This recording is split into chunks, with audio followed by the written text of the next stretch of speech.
is TOS Television, your digital first Pan-African news network. I am Abigail Okwade, and this is Africa Now. A former Facebook employee who was reportedly fired after questioning working conditions has threatened to sue the parent company Meta for wrongful termination of his contract. Daniel Motang, a former content moderator for the social media platform, claims he was fired for trying to organize a trade union with his 100 co-workers in the Nairobi office to protest what they felt were exploitative working conditions. The workers have given Facebook an ultimatum of 21 days to address some 12 demands of fair treatment or face legal action. Now on security matters. 8 peacekeepers were killed when a UN helicopter crashed in Eastern Democratic Republic of Congo on Tuesday amid rebel fighting, the United Nations said. The bodies of the peacekeepers have been taken to Goma and an investigation was underway into the circumstances of the crash, the UN said in a statement. Congo's army said the helicopter was shot down by rebels, which the M23 spokesman denied.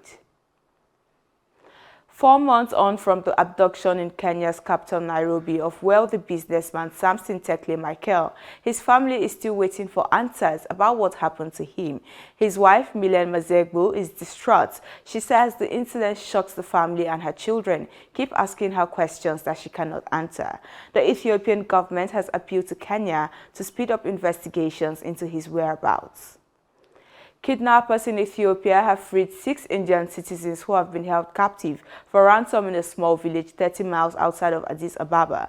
Armed guys kidnapped the 6 Indians and their 3 translators and demanded a ransom of 370,000 euros.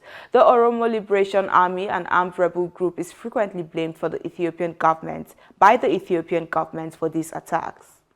Now to education.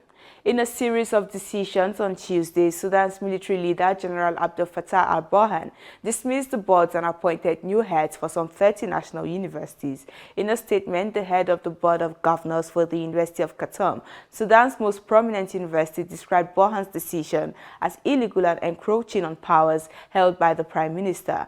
Professors said they would begin an open-ended strike in protest. This is your digital first Pan-African news network, TOS Television. You're watching Africa Now. Business and more coming your way after the break. Just stay tuned.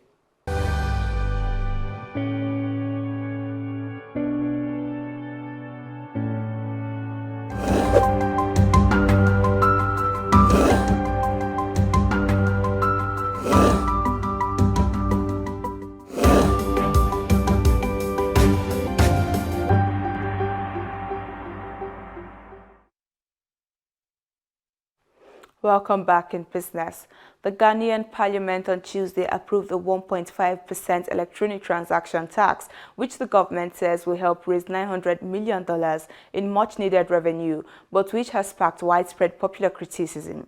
President Nana Akufo-Addo's government has said the move will help address problems from unemployment to Ghana's high public debt. But for many Ghanaians, the tax represents yet another burden, as they are already struggling with high living costs, heightened by soaring fuel prices due to the Ukraine crisis. Central Bank of Kenya has censured Ecobank Kenya Limited for breaching the foreign exchange exposure limit, barring the lender from the forex market from today up until April 4. The central bank said the Tier 2 lender failed to meet the rules that stipulate that a bank must match its foreign currency assets and liabilities and ensure that the difference between the two does not exceed 10% of core capital. Ecobank's core capital as of September 2021 stood at 6.01 shillings, meaning that its limit to be capped at around 600 million shillings. A delegation from Egypt to visit India in the first week of April to facilitate wheat imports as part of efforts to secure supplies and tide over shortage as one of the world's biggest importers of the staple, Indian government sources said. Egypt, often the world's biggest wheat importer, is reeling from a surge in bread and flour prices after Russia's invasion of Ukraine closed off access to lower-priced Black Sea wheat. India, the world's second biggest wheat producer, has emerged as a leading supplier of the grain to a host of countries that are struggling with cargo disruptions and sky-high grain prices in the wake of the crisis in the Black Sea region. Now away from business. Ethiopia has started a new drive to repatriate 100,000 migrant workers in Saudi Arabia over the next 11 months. The first batch of 498 women and children returnees were received on Wednesday by senior government officials at Addis Ababa's main airport. It follows reports of undocumented migrants being subjected to inhumane treatment in the Middle East country, including detention in squalid centers.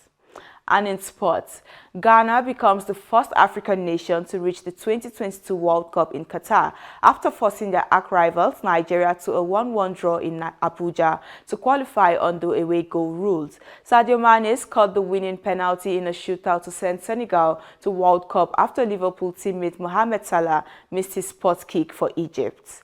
And that's it on Africa Now. For more updates, to visit our website at www.tostvnetwork.com. Follow us and like our social media handles on Facebook, Twitter, and Instagram. Remember to subscribe on YouTube. To stay with us and enjoy more programs on TOS Television Network. I am Abigail Okwade. Thanks for watching.